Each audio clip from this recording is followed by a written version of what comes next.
Suddenly, large flakes of snow began to fall from the sky. "It's snowing!" Sophie exclaimed with delight, stopping in her tracks. She had always lived in Horrington, where it never snowed in the winter. It had been so long since she last saw snow falling so heavily. Although she was afraid of the cold, she loved snowflakes. Yes, it's snowing. This was their first winter together, and under the streetlights, the girl's face was beaming with joy. That smile was so pure. It made him want to freeze that moment in time and remember that smile forever. "Tristan, do you like snowy days?" Sophie was still smiling, and even her voice sounded happy. She was actually very rational and not easily moved by anything. But at that moment, she really liked the scenery. "I like it." Of course, he liked it, because Sophie was a completely different person on a snowy day. Just seeing the way she smiled was enough to make him happy. "Are you cold?" However, at that moment, she wasn't wearing much and he was worried that she might catch a cold. Sophie shook her head. "I don't feel cold at all. It's not cold when it's snowing. It's only cold when the snow melts." She took his hand, and there were already a lot of snowflakes on her hair, making her look like a princess from a world of ice. "Let's go back." The snow would make it hard for them to walk if it kept piling up. Hand in hand, the two walked back together. Suddenly, Sophie slipped on the snow and almost fell, but Tristan grabbed her arm just in time. "I think my shoes are a little slippery." She could wear snow boots in this kind of weather. Sophie decided to buy a pair tomorrow at the mall. "Yeah. Let me carry you," Tristan suddenly said.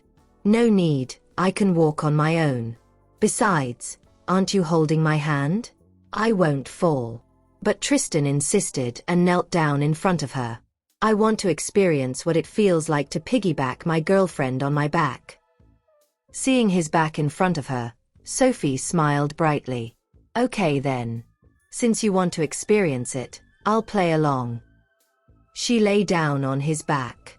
Tristan carried her, taking slow steps as he felt that everything was happening in a dream. Sophie hugged his neck while leaning on his back, feeling like nobody had ever carried her before. At that moment, being carried like this by this man made her feel especially happy. The happiness made her heart go soft. "Am I heavy? Do you want to put me down and rest for a while?" It was quite a distance from here to his villa, and Tristan must be tired. Tristan shook his head. "You're not heavy at all. She is already so thin. How can she be heavy?" With one arm around his neck, Sophie reached out with the other hand and gently brushed the snowflakes off his hair. "Tristan, we'll always be together, won't we?"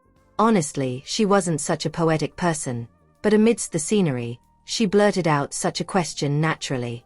"Of course. Don't worry. I'll always be by your side." So, they would definitely always be together.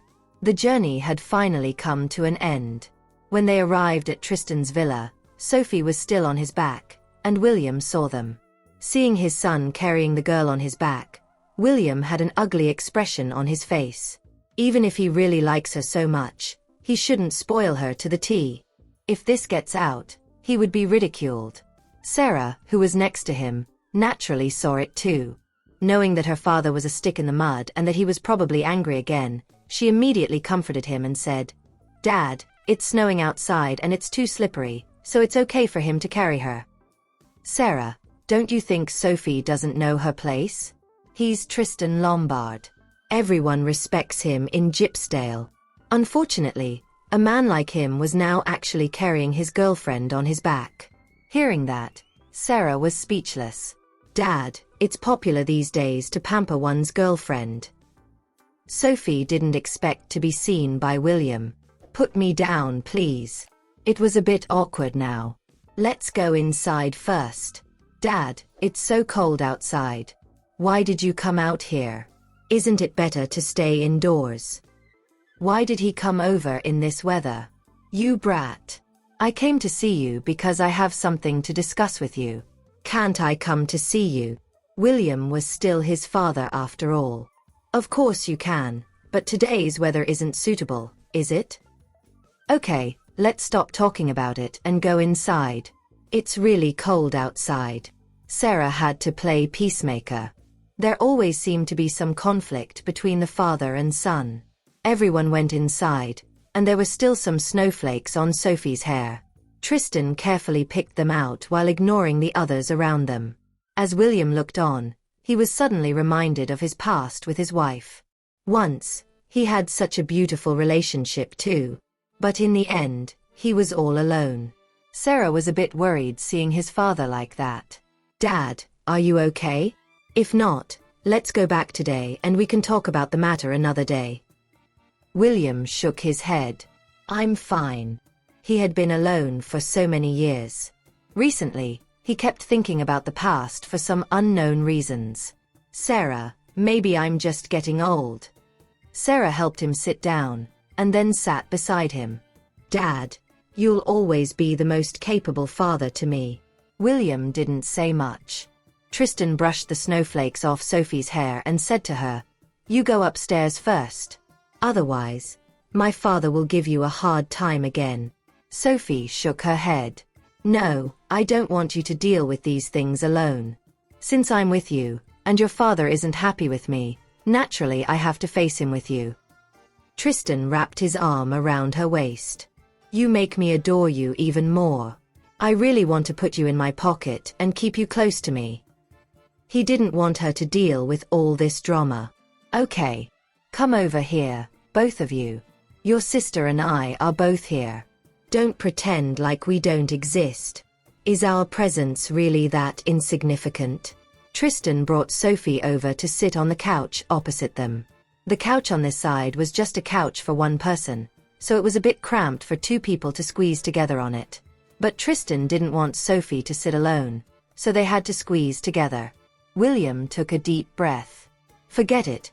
It's better for me to not interfere in the affairs of young people. After all, my opposition wouldn't change anything." "Dad, why did you come here today?" Tristan asked directly. It was almost time for his father to go back and rest. "Why don't we go about it this way? Since you and Sophie have decided to be an item, you should arrange for your mother and me to meet with her parents." He'd conclude that it'd be best for them to make their relationship official, as he knew he couldn't change anything and wished to have grandchildren soon. Both Tristan and Sophie, as well as Sarah, were taken aback by his announcement. "Dad, you've come to terms with it?" Sarah was pleasantly surprised, as it had turned out far better than expected. "Of course I have. I always do." Jennifer seemed like a nice kid. Little did I expect her to end up in such a state. Well, I suppose we can't blame her for it. "Why, Dad, you've always been wise, fair, and the most democratic person I've ever met. The absolute best father in the world." Sarah flattered him in an attempt to distract William from anger. She dared not cause any more contention for Tristan and Sophie now that he had relented at long last. Tristan had not foreseen the old-fashioned William to be so pliant, and had resolved to move out with Sophie. "Dad, are you certain?" "Tristan, what's with all of you second-guessing my decisions? Are my words that incomprehensible, or am I spouting gibberish?"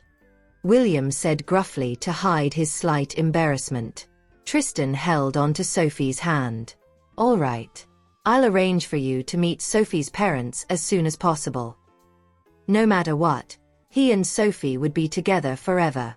A meeting between their parents would seal the deal and make things official. "This was the reason I decided to visit you.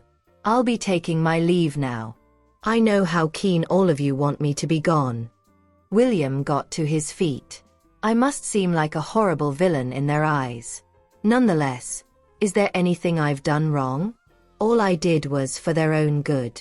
Dad, since the weather is rather inclement today, why not stay over tonight instead of traveling back and forth? There are extra rooms in the mansion for you to stay in anyway." There was indeed no point in such a hassle.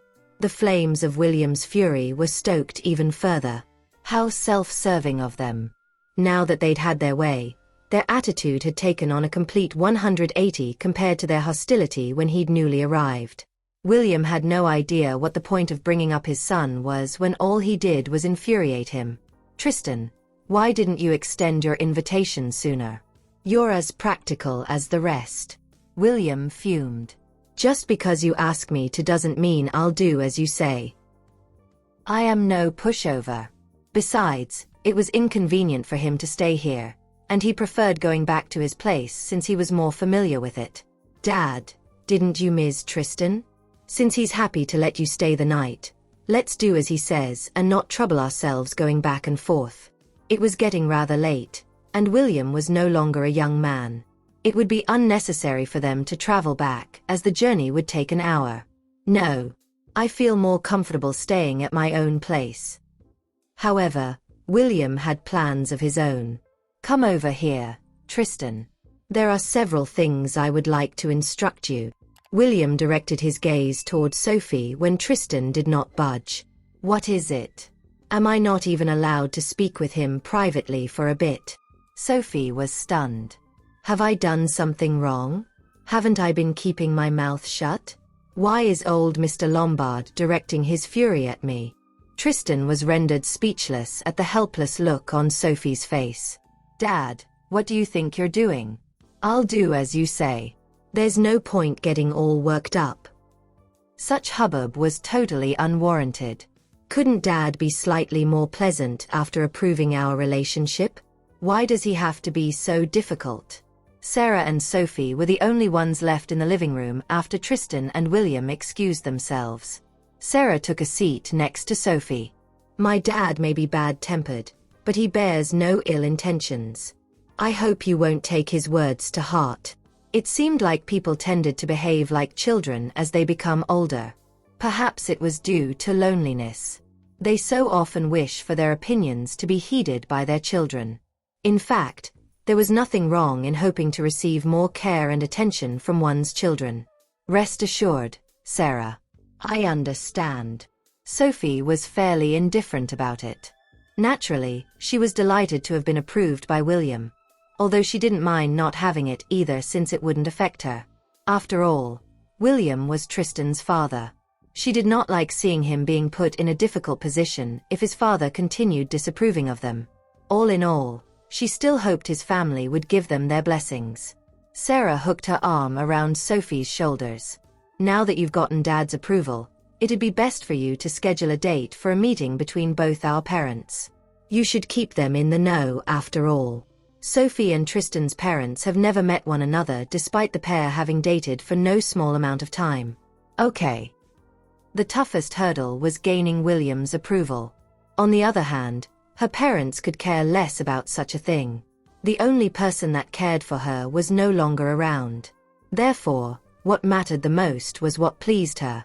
Moreover, Josiah was extremely happy with Tristan.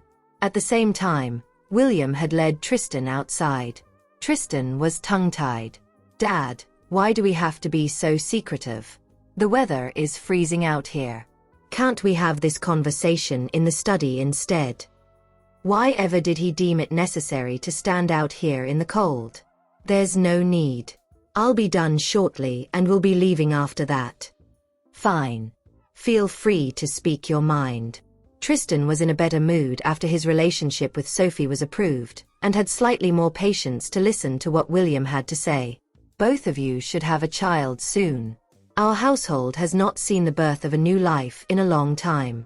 Even Lincoln only has Isabel as a daughter. I wish to have a chance to see more grandchildren while I'm still alive. William's drastic change in attitude caught Tristan off guard. I won't be staying here tonight as I'm giving you a chance to get on it. As my son, you have to promise me this. Dad, you're asking for too much. How can you expect a grandchild when Sophie and I aren't even married yet? Is he out of his mind? We're living in the 21st century. Just look at the number of people who've had a premarital pregnancy. I certainly don't mind. That's enough. I get the idea. You should be on your way if you want to go back. Tristan had no desire to spend a second longer out in the biting cold weather. Tristan and Sophie went back into the house only after William's car departed. Should we arrange for a meeting?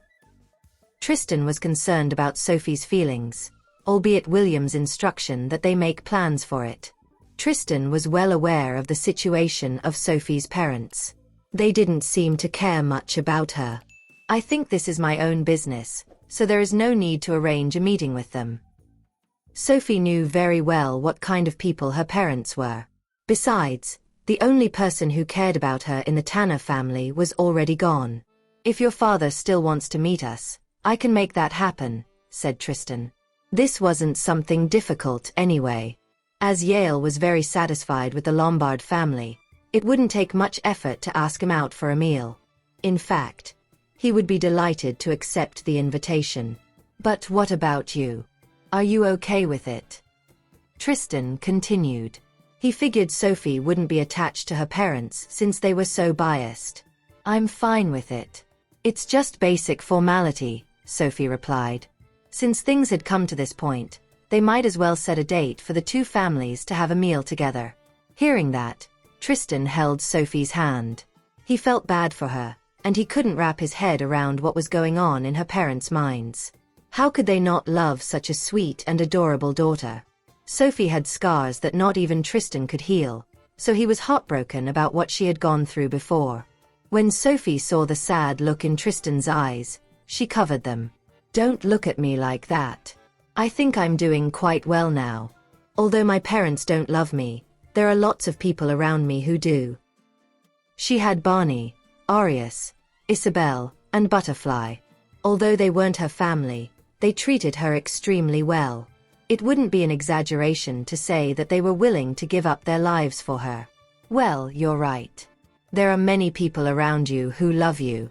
Besides, old Mr. Tanner will also keep watching over you from above. Yes. The two of them sat on the couch with Sophie leaning against Tristan. At that moment, she felt that she didn't need any sympathy. She was really happy. Since they had to arrange a meeting between the two families, Sophie spared some time to return to the Tanner residence. A forlorn atmosphere now hung in the air there. Willow had been sent to the psychiatric hospital, while Yale was out all the time. Only Charmaine was left in the huge mansion, and the housekeepers began lazing around. However, Charmaine didn't feel like disciplining them. She decided to just let them be, as she thought it had nothing to do with her. Sophie drove to the Tanner residence alone that day. The housekeepers were surprised to see Sophie, so one by one, they stood up and got to work. Upon noticing that, Sophie narrowed her eyes. Did the house turn into this state because Morgan is no longer around? Don't they feel awful, living in such an environment? Ms. Sophie, please have some water.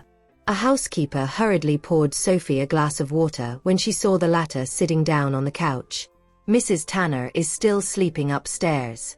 Do you need me to wake her? She's still sleeping? Sophie echoed. It's almost lunchtime and she's still in bed? What did she do last night? Sophie queried. She did not drink the water the housekeeper served her. There was only one purpose for her visit today. We don't know what she's doing in her room, the housekeeper admitted.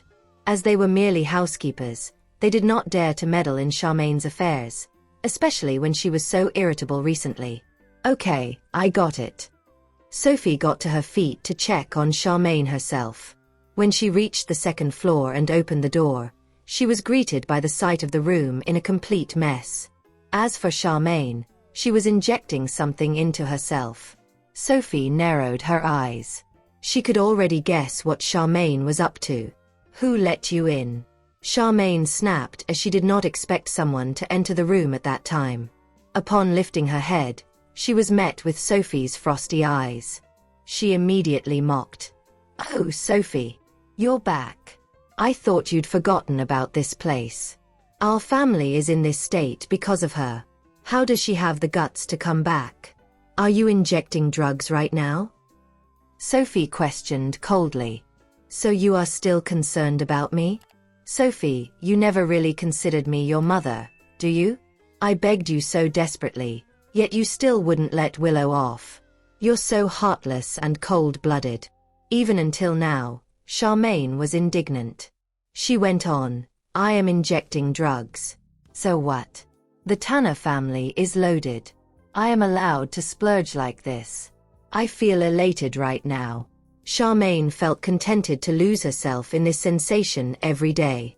She did not have to think of anything, and it made her realize why so many people wanted to do drugs. Apparently, it was possible for someone to feel so blissful. Sophie shook her head. I'm not the reason behind what happened to this family. I'll bring you to the rehabilitation center, Sophie uttered. There was no point in arguing with Charmaine. All Sophie had to do was send the former to the rehabilitation center. However, Charmaine voiced, I'm not going. Sophie, I'm warning you that I have nothing to do with you. You have no business interfering with what I do. I'm doing really well now, and I'm happy with where I'm at. I don't want to go to the rehabilitation center. Charmaine leered. Are you out of your mind? Are you doing this because of Willow? She did so many horrible things, yet you still regard her so preciously. Sophie raised her voice. Charmaine retorted, yes. No matter what she did, she's still my daughter. On the contrary, you make me despise you no matter what you do. Sophie did not want to waste time listening to Charmaine's nonsense. It was exhausting even just hearing the latter's voice. Without a second thought, Sophie dialed a number to ask someone to pick Charmaine up. Seeing that, Charmaine lunged forward to snatch Sophie's phone. Sophie swiftly restrained her with one hand and told the person on the phone to come over. While kneeling on the ground, Charmaine repeated, Sophie, I said I'm doing very well now. Keep your nose out of my business. Despite Charmaine's objections, Sophie wouldn't let her have her way. 20 minutes later, the rehabilitation center's staff arrived and took Charmaine away. Sophie stood there, feeling emotionally drained. All this time, she had been compromising. It was Willow who went too far and landed everyone in such a situation. Because of that, the Tanner family was completely broken.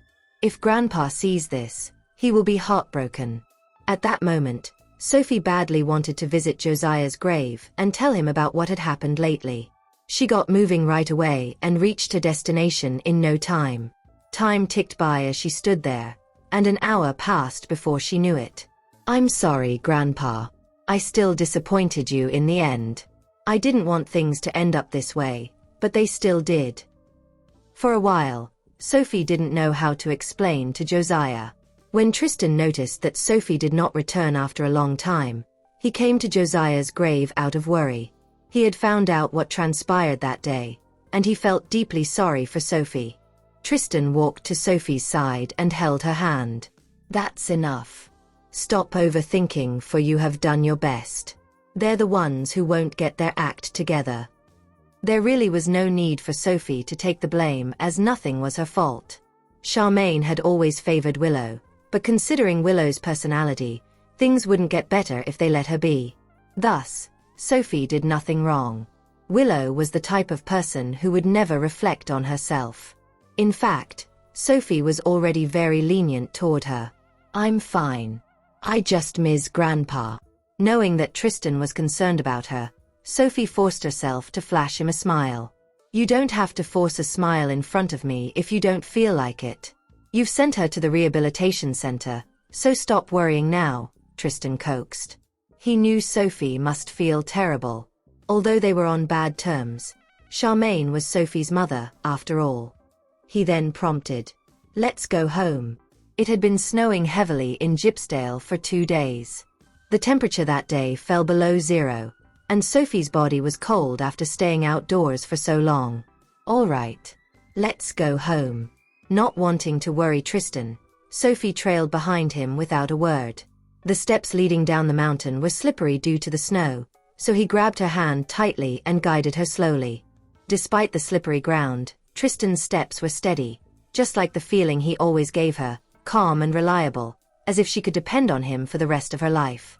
When they reached the foot of the mountain, Tristan started the car and turned on the heater. It was only then that Sophie began to warm up. Drink some water. Tristan had brought a thermos filled with hot water for Sophie. Thank you. Holding the thermos, Sophie took a few sips. Immediately, she felt much better. How did you know I'm here? Did you plant a surveillance camera on me? She asked curiously. I guessed it. Of course, Tristan couldn't have possibly placed a camera on Sophie. In the whole of Gypsdale, Josiah was the person Sophie cared about the most. It was natural that she'd be here when she was sad. Sophie drank another mouthful of hot water. It is indeed really cold. While snowy days were beautiful, they were also freezing. Do you want some? Sure. With that, Sophie brought the thermos to Tristan's lips. He bit the straw and had a sip before asking, "You didn't have lunch, did you?" As Tristan knew what Sophie did that day, he was also aware she didn't eat lunch.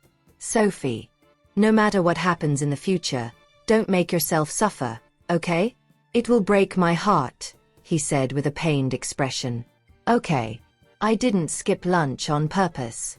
I just lost the mood to eat suddenly. All right, I'll take you back so we can have some food. Isabel won an award yesterday, and she said she's going to treat you. Cecilia is also done with her movie shoot. Let's have a meal together, Tristan proposed. He supposed her mood would improve a little if her friends kept her company. Okay, let's go. I don't want to keep them waiting. At Blossom Garden, the group was already waiting. With a frown, Isabel fretted. Gosh, Sophie must be so upset.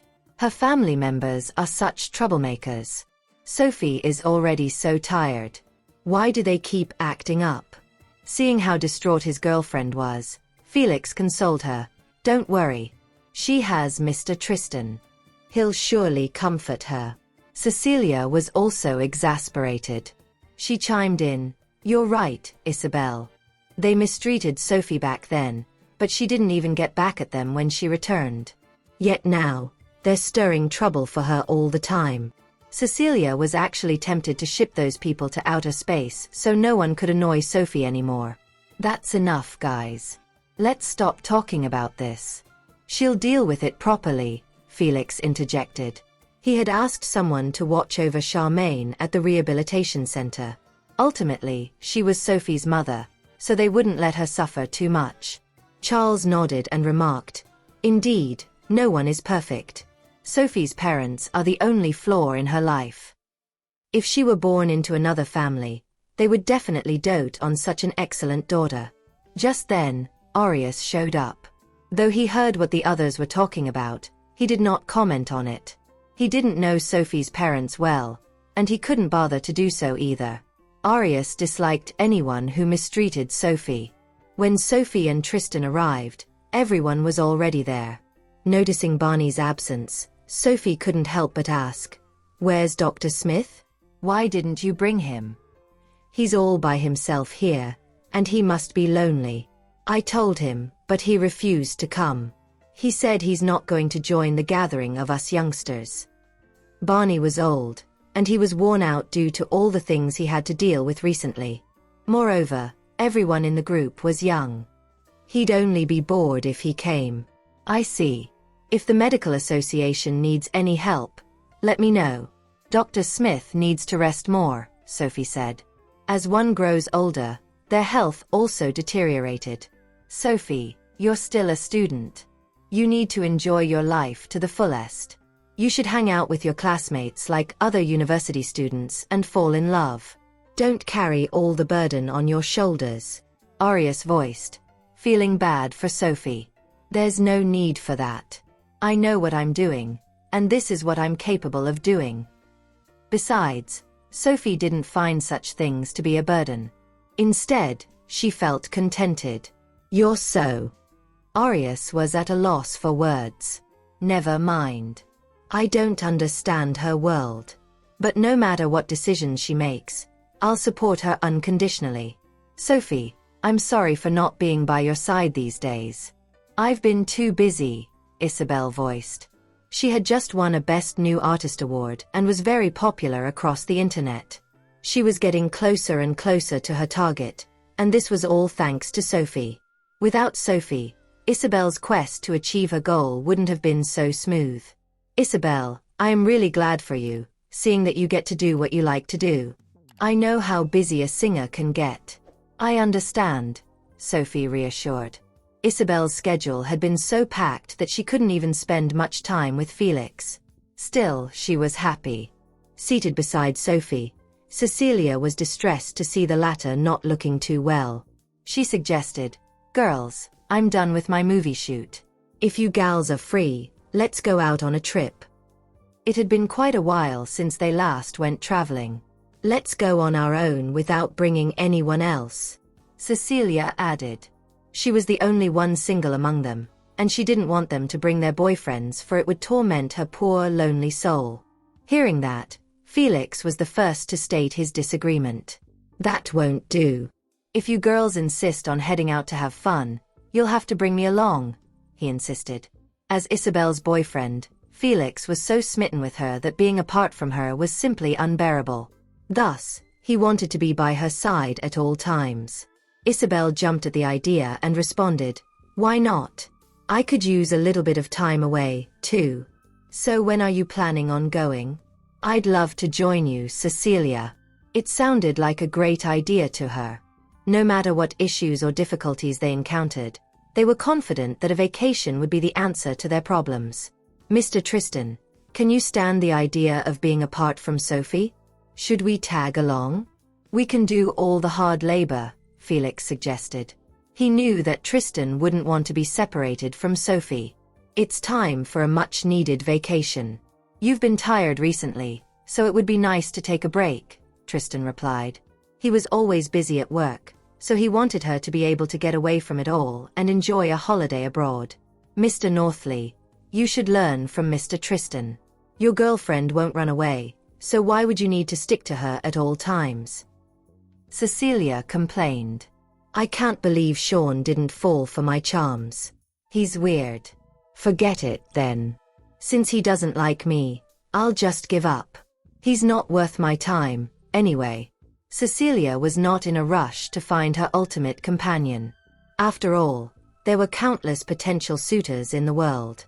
She believed that one day she would eventually find the one, and that the wait would be worth it. Says who? What if she escapes?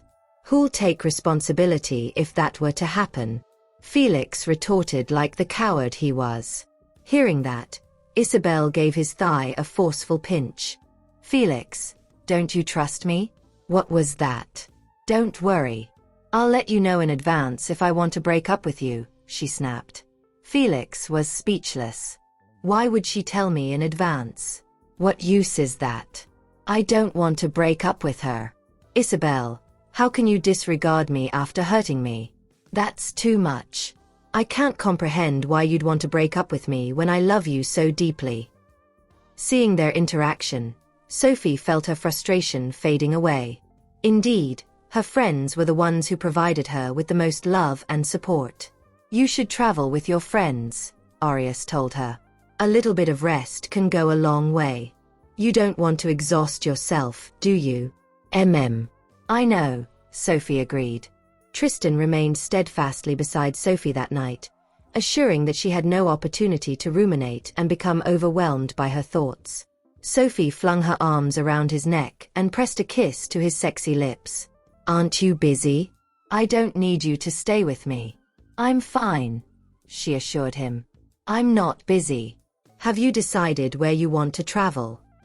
Tristan asked. He was reluctant to be apart from her, but he knew it would be beneficial for her to spend some time with people who could make her feel better. Cecilia and Isabel were pretty famous locally, so they were unable to go on vacation within the country and instead had to go abroad for their break. "Don't worry, I'll help you get a leave of absence from the University of Medicine, so don't worry and have fun. I've arranged for someone to keep watch on your mother, so she'll be in good hands," he added. The following morning, Tristan received a call from the psychiatric nursing home telling him that Willow had escaped. Seeing his reaction, Sophie asked, "What's wrong? Did something happen?" Tristan replied, "It's nothing. Let me give you a ride to the airport." After making up their minds to take a vacation, the girls decided to depart that day. "If you're busy, you don't have to drop me off at the airport. Felix is heading there later too, so I can take his car," Sophie said. Tristan shook his head. "It's fine. I'll take you to the airport myself. Nothing is more important to me than you." Sophie couldn't stop him. After he dropped her off at the airport, she met with Cecilia, Isabel, Butterfly, and Sarah. When Sarah discovered that they were planning a fun-filled getaway, she quickly decided to jump on board and join them. Butterfly heard about their vacation from Arius, so she also decided to tag along. At first, Butterfly wasn't close to the other girls, but her outgoing nature allowed her to quickly become more comfortable and acquainted with them. When Tristan and Sophie showed up, the four girls stood up and welcomed Sophie warmly. Naturally, Felix was still worried. "Be careful, okay? You girls are so gorgeous, so I'm worried that scoundrels will take advantage of you," he said worriedly. "I wish I can join them," he suggested. "Why don't I tag along? That way, I can protect you girls." "That's enough, Felix. There are 5 of us. Besides, no one will dare to bully us with Sophie around." Felix knew that Sophie was more experienced in combat than he was, so he gave up trying to convince them to change their mind. Isabel said eagerly, "It's almost time, so you should leave now. We're going to board the plane soon." Reluctance flashed across Felix's eyes as he dragged Isabel aside. "What's wrong? We're leaving soon. What are you doing?" Isabel rolled her eyes at him. "Do you resent me? I'm just worried about you. If anything happens, let me know immediately. Remember to video call me every day, too," he reminded her urgently. Once Isabel's wild side took over, he would be chucked at the back of her mind. It was inevitable that she would get carried away when she was having a good time. That could explain why Felix was worried about her. Seeing that, Isabel felt her heart soften. Does he feel insecure in this relationship? "Felix, there is no need for you to worry. I want you to know that I love you, and I am not planning on ending our relationship. I'll remember to video call you every day," she promised. Felix felt aggrieved as they weren't planning on letting him tag along on their trip. He cupped her cheeks and gave her a firm kiss. "Remember your promise," he urged. Isabel gave him a reassuring nod. Sophie and Tristan stood some distance away from the couple. Tristan knew she was capable of protecting herself and the other girls. "It is important to take care of yourself when you travel, so make sure you do not overexert yourself. Make sure you eat regularly and eat enough," he reminded. "Got it." Knowing he would worry about her, she consented to each and every one of his requests. "Remember to call me." "Okay." Tristan asked her hesitantly, "Don't you have anything to say to me?" He couldn't help but wonder if she had nothing to say after all this time. Sophie nodded and said, "Don't tire yourself out. Remember to miss me, too." There was no need to voice the rest of her thoughts. Tristan placed his arm around her waist. Have fun. I'll be waiting for you back home." Tristan and Felix waited until the 5 girls go through security before they turned to leave. "Let's head to the psychiatric nursing home," Tristan told Felix. He wanted to find out how Willow made her escape. "Huh? Why do you want to go to the psychiatric nursing home?" Felix was confused as he wasn't informed. "Willow has escaped." Felix gaped in disbelief. "Are you sure? How is that possible?" It was natural for him to react this way, for the psychiatric nursing home was heavily guarded by security guards. It didn't seem possible for Willow to escape that place. "The psychiatric nursing home called to inform me of her disappearance. I need to head there personally to find out what happened to her," Tristan revealed. He would not allow Willow to go free as he knew that she harbored intense animosity towards Sophie and would do her utmost to cause Sophie harm when given the opportunity. They both made the journey to the psychiatric nursing home, where the director, Oliver Arfield, was shocked to see Tristan in the flesh. His face instantly blanched, as if a wave of dread had suddenly overcome him. "I'm really sorry, Mr. Tristan. We had no idea this would happen. This is a first in our psychiatric nursing home," he apologized profusely. The patients who had been sent here would never be allowed to leave without their approval, so he couldn't believe something this ridiculous would happen. "That's enough. Get me the surveillance footage and make sure to get her back," Tristan ordered in a cold tone. It was too late to apologize now. "I've looked through the surveillance footage, but there was nothing suspicious." It seemed that she suddenly disappeared without a trace, Oliver explained helplessly. If possible, they wanted to find Willow without alerting anyone. That way, they could pretend that Willow had not gone missing in the first place. In the end, they had to inform Tristan as they were rendered helpless. Felix, go check it out. Got it. Felix knew this matter was important to Tristan, so he immediately left to check the surveillance footage. Alas, as Oliver had asserted, there were no clues. It seemed that Willow had disappeared into thin air. Oliver stayed with Tristan silently as cold sweat beaded on his forehead. Felix came back and shook his head. Let's go. Mr. Tristan, our psychiatric nursing home. Oliver was worried as they were about to depart without saying anything else. It's time for you to make some changes here.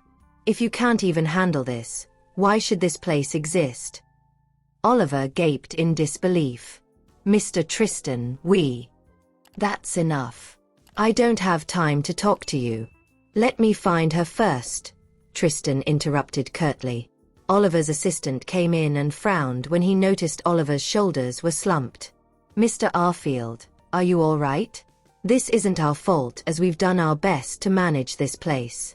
We never wanted this to happen, he said indignantly. Mr. Tristan should be reasonable. Oliver shook his head. No one can reason with Mr. Tristan in Jadeborough. Tristan called the shots here, and he didn't want to cross him. At Anglander, Nicholas received news that Sophie had left Chanaea. Alex dared not give him any more advice for now. Nevertheless, he couldn't help but voice his concern. Mr. Nicholas, your health. Alex, haven't you learned your lesson? Don't say anything that is unnecessary. You know I don't like hearing them, so stop making me upset, Nicholas cut in impatiently. Alex shook his head silently. Yes, I shouldn't have voiced my concerns knowing that he dislikes listening to advice. Why would I seek trouble? Book a flight ticket for me, Nicholas ordered. Mr. Nicholas, we have a private plane, right? It's safer to take the private plane. No need. Buy the ticket using another identity. I want to take a look at her. Nicholas wanted to just see Sophie from afar as his plan wasn't ready yet. Alex had no idea why Nicholas was head over heels in love with Sophia, as the latter didn't spend a lot of time with her. Why couldn't he forget her? In the meantime, Sophie and her group of friends had made their way to Jatroina, which was situated not far from Chanaea. They deemed this area to be the perfect spot for their much-deserved holiday. It was freezing here, too. Isabel started shivering after she got off the plane. Aren't you cold? She demanded incredulously as the rest seemed unfazed. Not really, came Butterfly's answer. She wore the least among them as she wasn't afraid of the cold. No matter how cold the weather was, she would still wear a skirt. That was how persistent she was. Sarah, who was snugly wrapped in her winter apparel, told Isabel, "You won't feel cold if you put on more clothes." Tristan had made the arrangements for a Lincoln limousine to wait for them outside the airport to bring them to their accommodation. Actually, we're here on vacation. I can't believe Mr. Tristan is this thoughtful, Butterfly praised. Whenever similar situations arose, she would envy Sophie for having such a thoughtful boyfriend. All right, stop sighing. We should head to our hotel as soon as possible for it's freezing outside. Isabel cut in, impatient to get to the hotel. She suddenly felt that they had picked the wrong place to travel. The weather was freezing, and she honestly wanted to spend the rest of the day in the hotel room that was heated up. Thus, the five of them got into the vehicle. Butterfly chose to sit next to Sophie. Sophie, Mr. Tristan adores you. When are you planning to get married? When women get together, they would always talk about the opposite sex. After I graduate from the University of Medicine, Sophie replied casually. That was Tristan's wish too. He wanted to marry her after she graduated from university. Sophie, you're still young, so there's no hurry. Mr. Tristan won't be going anywhere, so you should take the opportunity to enjoy life when you're still single, Cecilia said. The life of a married woman is often consumed by her family and children, leaving her with little or no time for self-care or leisure. On the other hand, those who were single had more freedom. Sarah disagreed with Cecilia's point of view. She protested, even after Sophie and Tristan tie the knot, Tristan will still adore her and encourage her to pursue whatever it is that brings her joy. Nothing will change. She was well aware of how deeply her little brother cared for Sophie. He would always place Sophie first as she was his top priority. I can vouch for that. Uncle Tristan will not let Sophie become a housewife, Isabel chimed in. Sophie was not cut out to be a housewife, anyway. You can't be sure about that, Cecilia remarked. Sophie had yet to marry Tristan.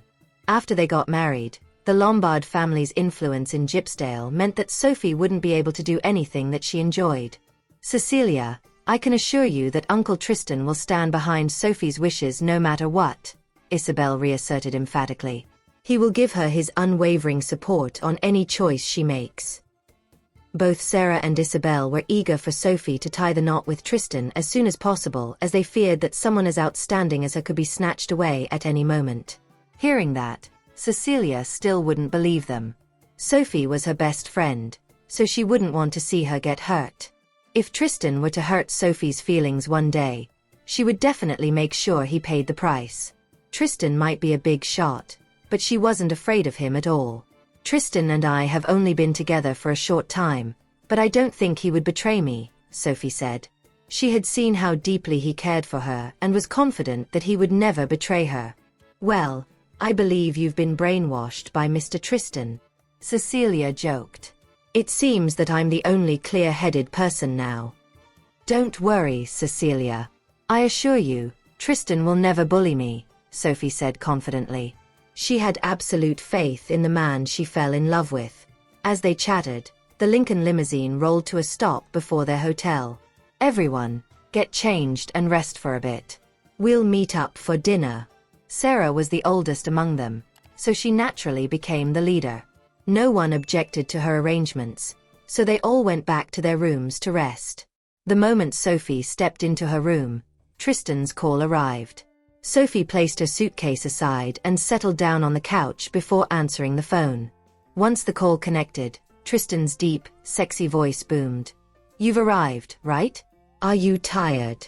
He assumed she was exhausted after the long flight. Sophie put him on speaker and placed her phone on the coffee table. She then crossed her legs and settled herself comfortably on the couch, ready to have a conversation with him. Not really. I slept a bit on the plane, so I'm not really tired now. Tristan, I'm here on vacation. Why would I be tired?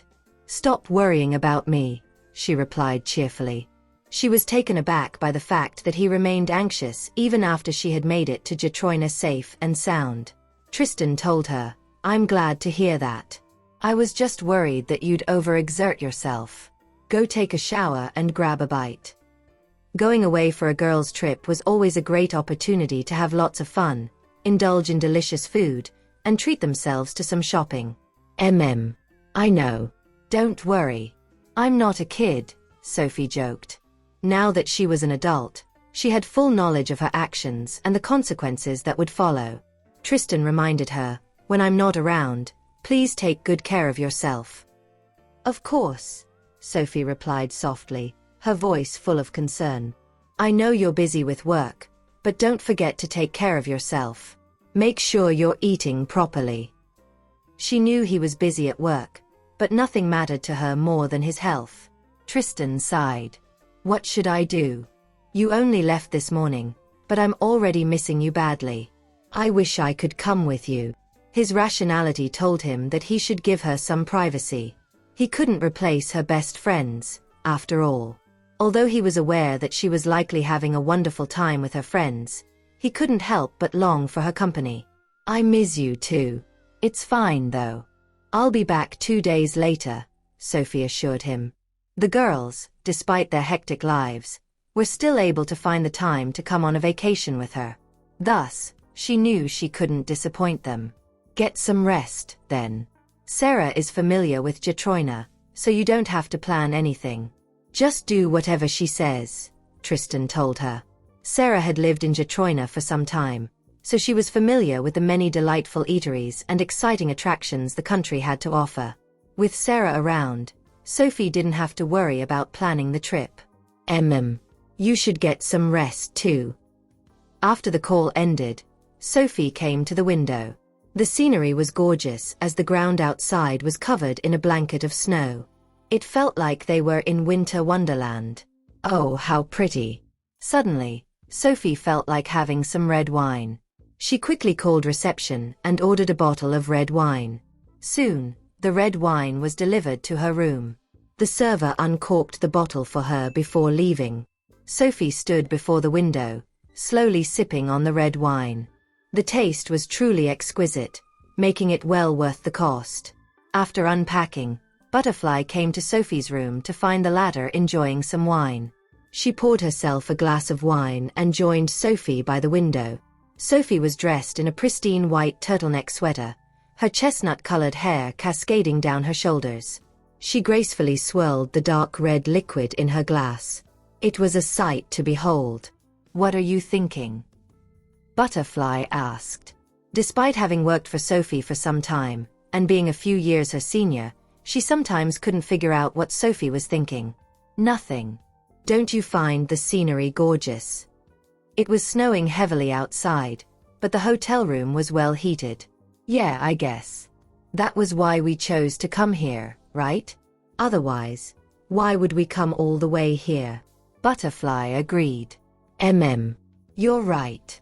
Snow in Gypsdale was nothing like the picture-perfect snowfall in Jetroina. Soon, the rest of the girls arrived at Sophie's room and joined in the wine-drinking session. Instead of heading out, they opted to remain indoors, taking off their shoes and settling comfortably on the carpet. They sipped on wine casually as they discussed their worries and shared their thoughts. Conversation flowed easily as they relaxed in the warmth of the evening. Sarah was in her 30s, but she felt so much younger when she was around them. "I feel younger after spending time with you girls," she lamented.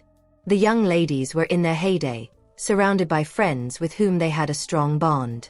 They were able to discuss any problem that arose and find a solution.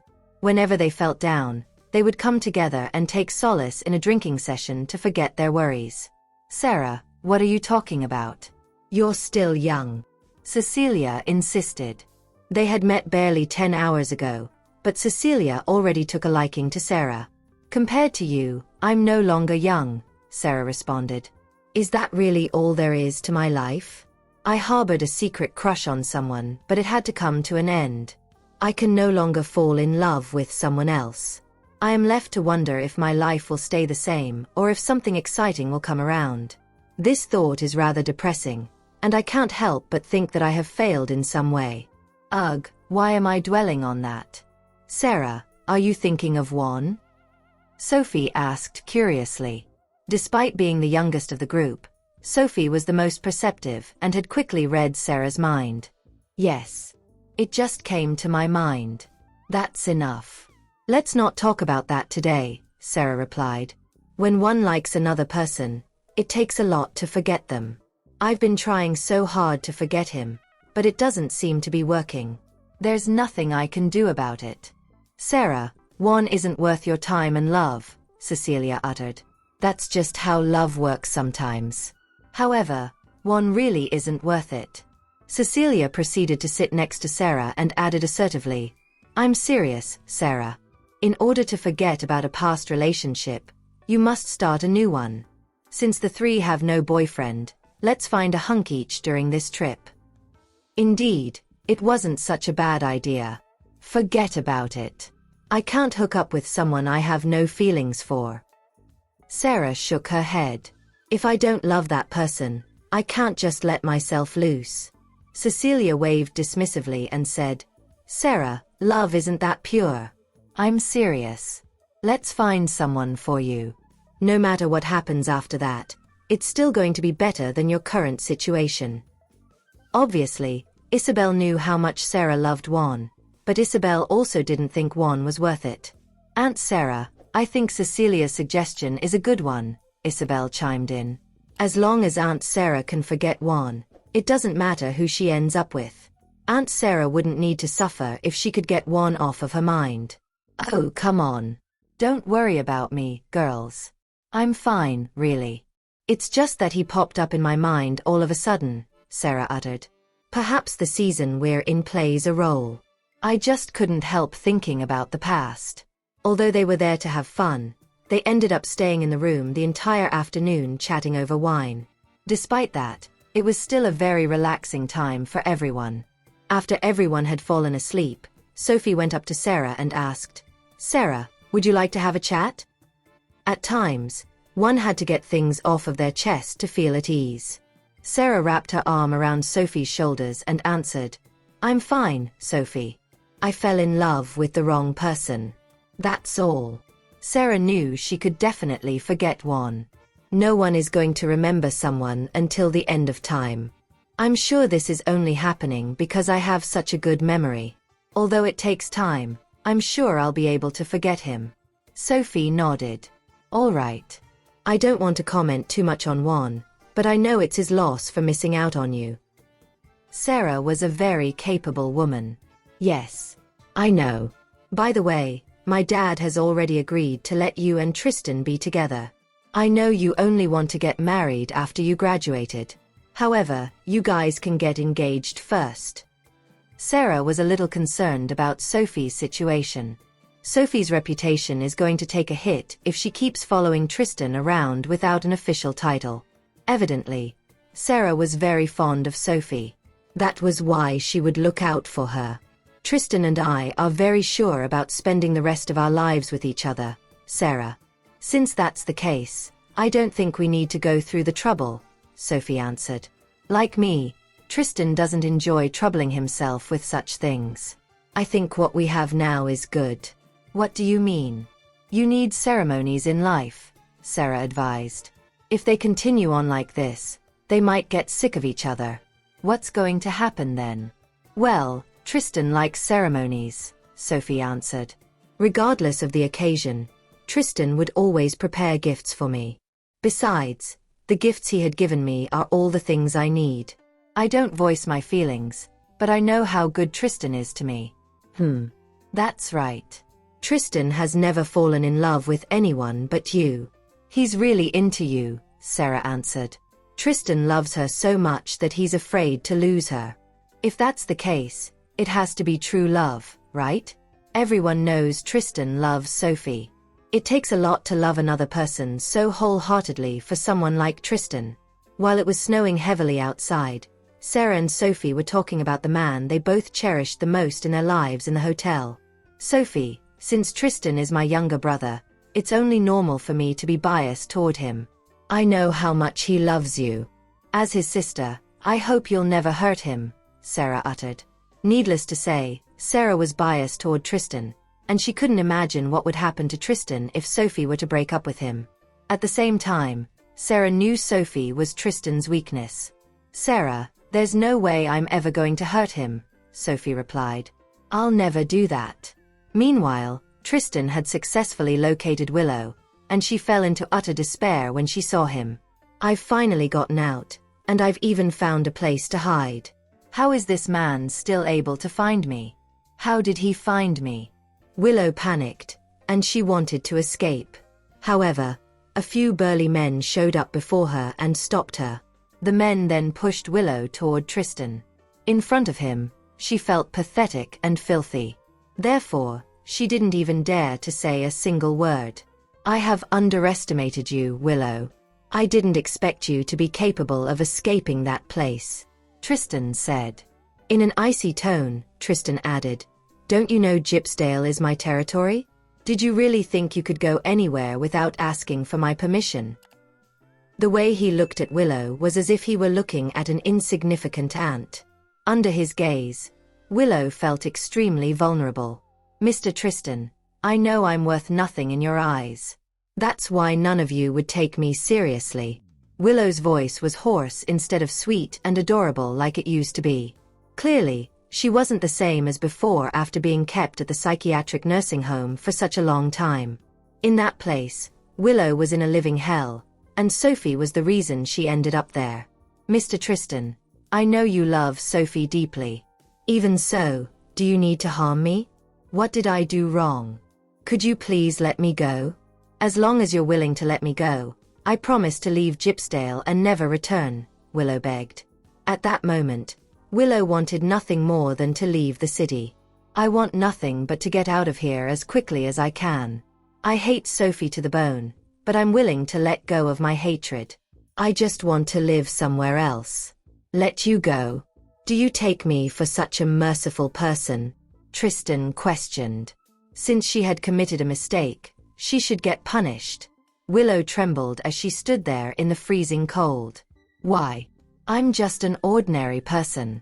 Why do you want me gone so badly? Is it because of Sophie? She's a human, and so are others, no? How could you not care about the lives of others? Willow was extremely displeased. Why must Sophie exist? Sophie shouldn't exist in the same world as I am. In my eyes, I don't care if others live or die, Tristan replied. Right then, a few bodyguards came over and grabbed Willow. Willow felt exceedingly bitter that she roared. Tristan, do you think you can really spend the rest of your life with Sophie by doing this?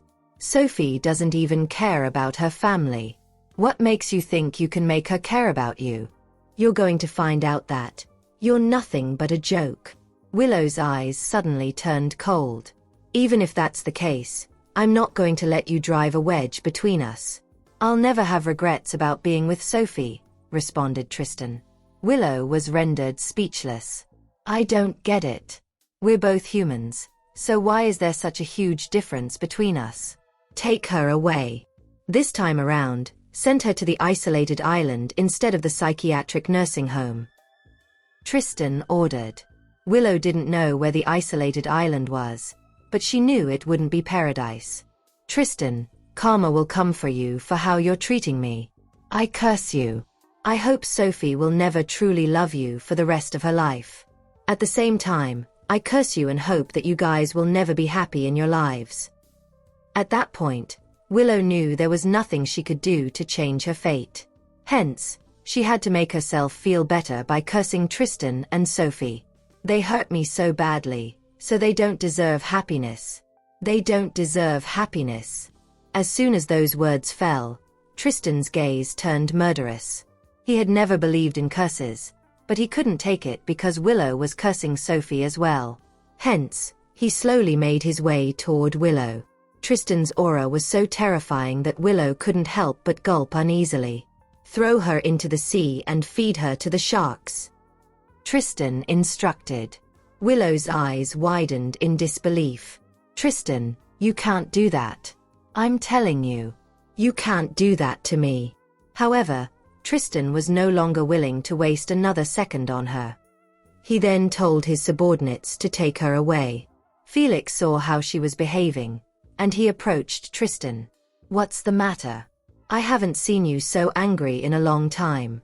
It was merely a curse. You never believed in such things, no? Indeed, Tristan only flipped because of Willow's curses. Perhaps it's because I care about Sophie so much that I don't want anyone to curse us. I want us to be happy, Tristan answered. I want Sophie and I to be together for the rest of our lives. Felix shook his head upon hearing that. Let's go. Since the girls aren't around, let's go out for a drink. The guys hadn't had a drink together in a long time. Since the people they were protecting weren't around, they would naturally want to unwind as well. Charles and Sean rushed to meet them the moment they received a call from Felix. Frankly, it has been too long since all of us had a drink with each other. Charles felt emotional when he met up with the others. When neither Tristan nor Felix had a girlfriend back then, the four of us were always drinking together. Although Tristan and the other two guys were not interested in dating anyone then, they were so handsome that they were always surrounded by girls, no matter where they went. Besides, they were influential men in Gypsdale. Ever since Sophie appeared in Tristan's life, however, the guys seldom got to drink together. To be honest, it's been a while since we came here to drink. Now that Sophie and Isabel aren't around, you guys can do whatever you want, Charles exclaimed. Felix was rendered speechless. What is Charles talking about? Even if Isabel isn't around, I'm not going to betray her. Charles, you're looking down on me, aren't you? Do you think everyone's like you? Unlike you, We can keep our hands to ourselves. Felix uttered with disgust. Even if Isabel isn't around, I'm not going to betray her. Felix was determined to stay loyal to Isabel and not fool around. Felix, get off my back, will you? I can definitely keep my hands to myself. I want to be in a serious relationship as well. However, I get sick of the girls I meet within a month of meeting them. There's nothing I can do about that. Charles retorted. I'm not at fault, am I? While Charles and Felix were engaged in that pointless conversation, Sean and Tristan were drinking silently. That's just how Charles behaves, and no one can convince him otherwise. Nothing's going to help him unless he meets someone he loves. That way, perhaps he'll start learning how to treat a woman wholeheartedly. Before that happens, he's going to keep behaving like a total playboy. Has Nicholas made any moves lately? Tristan asked while sipping his wine. That lucky fellow managed to escape death the last time around. He has been on his best behavior lately, and he hasn't done anything, someone answered. Since Nicholas has the balls to mess with Sophie, there's no way Mr. Tristan would show him mercy. However, the Sable family is rather influential in Anglander, so it's not easy to get rid of him. Okay. Keep an eye on him and don't let him harass Sophie, Tristan instructed. Mr. Tristan, what's the deal between Sophie and Nicholas? Did you ask Sophie about it? Someone asked. Since they're so close, why can't he just ask her? I didn't ask because there's no such need, Tristan replied. Nicholas is a nobody. He's the one pestering Sophie constantly. In fact, he's nothing but a piece of trash, so I ought to take him out without Sophie knowing. In response, Charles shook his head. Mr. Tristan, are you scared? You're scared to find out there's actually something going on between Nicholas and Sophie, aren't you? That's why you're too afraid to ask her. Charles couldn't believe it. It's just a relationship. When did our mighty Mr. Tristan become so cautious? What's the point? Upon hearing those words, Sean shot Charles an icy glare. Charles, are you sick of living? Sometimes, it's wiser to keep your opinions to yourself. Tristan cared a lot about Sophie. Naturally, he wouldn't want to take the unnecessary risk. Charles had never been in a relationship before, so he wouldn't understand just how much Tristan loved Sophie. In fact, Tristan loved Sophie so much that he wouldn't want to risk losing her. Furthermore, he wasn't willing to think that there was a possibility she was involved with another man. Exactly. Moreover, so what if Nicholas and Sophie knew each other in the past? What matters is the fact that Sophie only cares about Mr. Tristan now. Everyone has a past. Felix chimed in. There's no need to worry about the things we can't change. Hence, it's better to have zero knowledge about those things. That way, the relationship will stay strong. That's the most important thing, no? No one will ever be happy if they keep worrying about the past. Since you don't care about it, then it shouldn't matter whether you know about it or not. Charles was baffled by their way of thinking. Sean exchanged glances with Felix at that. Both of them were of the same opinion that Charles was nothing but an idiot, and they no longer wanted to bail him out of the hole he had dug himself. I don't think it's any fun staying here. Let's go to the boxing gym. After all, it has been a long time since the four of us sparred with each other. Charles shook his head right away. What a joke. There's no way in hell I'd agree to go to the boxing gym. There won't be any sparring session as I'll only end up getting myself kicked. With that thought in mind, he contended. Well, I think it's nice for us to have a drink here, so why don't we do just that? He was aware that he would always become the one who suffered the most every time they went to the boxing gym. Why do I feel like Tristan's mood took a turn for the worse? Cut the crap. We're going to the boxing gym and that's that. Tristan had no intention of letting Charles off the hook. After placing down his glass, he turned on his heels and left. Charles had no choice but to give the other two a pleading look. Did I do something wrong? Isn't what I said true? Come on guys, help me out here. Both Sean and Felix shook their heads in unison. Even God wouldn't be able to help you now. I gotta say, Charles, I never knew you were so fearless in the face of death. Everyone knows that Nicholas has always been a thorn in Tristan's side. Despite us dropping so many hints at him, he still didn't get it and continued to spout nonsense. I can only say that he deserves it if Tristan really beat him to death. Upon arriving at the boxing gym, Tristan made it a point to get Charles to be his first sparring partner. Although the latter had begrudgingly changed into an appropriate outfit, he had no plans of going into the boxing ring. He pleaded, "I'm sorry, Mr. Tristan. I was in the wrong. I won't run my mouth again, so please spare me. With how good Tristan's fighting skills are, I can't possibly go up against him." Meanwhile, Sean and Felix went over to the ring next to them. They couldn't be bothered to concern themselves with Charles's fate since he was the one who courted death in the first place. "Come on up," Tristan ordered in a firm tone. Realizing how serious he looked, Charles could only drag himself into the boxing ring reluctantly. For the next half an hour, wails and shrieks echoed throughout the boxing gym. Felix shook his head at Charles's unfortunate state. Charles must have a few loose screws in his head to miss all the hints we've given him. He probably has a death wish or something. They reckoned they had nothing to do with Charles being taught a lesson since he deserved it for provoking Tristan. Besides, they felt that it was better for Charles to be on the receiving end of Tristan's wrath than for the two of them. This was also the reason why they didn't do much to help their friend. Sean muttered nonchalantly, "He'll get it once he scores himself a girlfriend. I doubt anything we say right now will make sense to him." They knew just how bad Tristan's temper could get. "All right, let's not talk about him anymore. It's true that we haven't been here for a long time, so let's have a good session sweating it out." They had been busy with work recently and hadn't had the time to relax. In a way, coming to the boxing gym offered them a means to let off some steam. To that Felix said, "Sure, but make sure not to go too hard on me." He was aware of how capable a fighter Sean was and that he would not be a match for him should he get serious. "Don't worry, I won't cripple you. Isabel would kill me if anything were to happen to you." Sean knew just how protective a member of the Lombard family could be when it came to those they held dear. Felix was at a loss for words when he heard that. "I didn't do anything wrong, so why would he want to cripple me?" It seems that the world has turned into a cruel place. After arriving in Jetroina, the 5 women spent their first day in the hotel before going out for a seafood meal in the evening.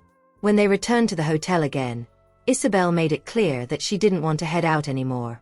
Noticing that Isabel wasn't the only one who wanted to stay in, Sarah decided to make some tweaks to their itinerary for the day. "All right. Since we're all tired, let's just cancel tonight's activities. We'll go skiing tomorrow." "Sounds good to me." Naturally, Isabel was the first to agree when she heard that. She thought that it made sense to call it a night and only take part in activities the next day since they would be too exhausted otherwise. What about the others? In any case, if any of you want to spend the evening alone, it's best to do it in pairs so that you can look out for each other. Since they were in unfamiliar territory, it would be troublesome if something did happen. "Let's just stay in the hotel tonight and go out tomorrow." They were usually very busy and the opportunity to take a break was few and far between. As such, none of them really wanted to leave the comfort of the hotel. Since everybody's agreed on this, let's head back to our rooms, then. Sarah was feeling a bit down in the dumps and all she wanted at the moment was some time alone. As the others made their way toward their respective rooms, Sophie took a glance at Sarah's retreating figure. In the end, she didn't say anything and simply went to her room as well. As soon as Sarah returned to her room, someone knocked on the door. Opening the door, she saw that it was Juan. A wry smile spread across her lips when her gaze settled on the man she hadn't seen for a long time. Juan began, "Sarah, are you avoiding me? I don't think I did anything to upset you, did I? She definitely saw me earlier, but she didn't come over to say hello, nor did she try to strike up a conversation." Sarah replied, "So what if I saw you? I don't think it's necessary for us to greet each other. Having a crush on someone really sucks. Besides, I'm done feeling so bitter all these years. It's time for me to give up. After all, there is no need to keep torturing myself for this one-sided love. Seeing Sarah acting like this, Juan felt rather dejected. In the past, Sarah would always appear by his side no matter where he went. Even if he did not care about her, she would only have eyes for him. However, she was now avoiding him. Juan asked, "What do you mean by that, Sarah? I don't think I owe you anything." Sarah felt like laughing after hearing his words. Of course, there's no way he'd do anything wrong. He's Juan Quigley, after all. There are countless women surrounding him, so it's only natural that I meant nothing to him. Heaving a sigh, she uttered, "Juan, I didn't tell you this before, but I've always liked you." Now that nothing mattered to her anymore, she finally had the guts to say the words she didn't dare to in the past for fear of damaging their friendship. Juan frowned. "Sarah, are you drunk?" In response, Sarah said, "No, I'm sober. Anyway, you don't need to worry about it. I used to like you, but it's all in the past. I have indeed been avoiding you during this time because I've decided to forget you. Of course, you don't need to feel too bothered by this. The only reason why I can say all this to your face so openly is that I've left you in my past." Juan fell silent. Sarah smiled and added, "The next time we meet each other, it'll be as business partners and nothing more. I wish you happiness, Juan." She never expected that letting go of everything and telling him all that was on her mind could feel so liberating. "I feel so good now." Thank you for listening. If you have enjoyed this story, please like and share so others can see it too. Also hit the subscription button and notification bell so you can be notified on our next release. Thank you for your support. God bless you.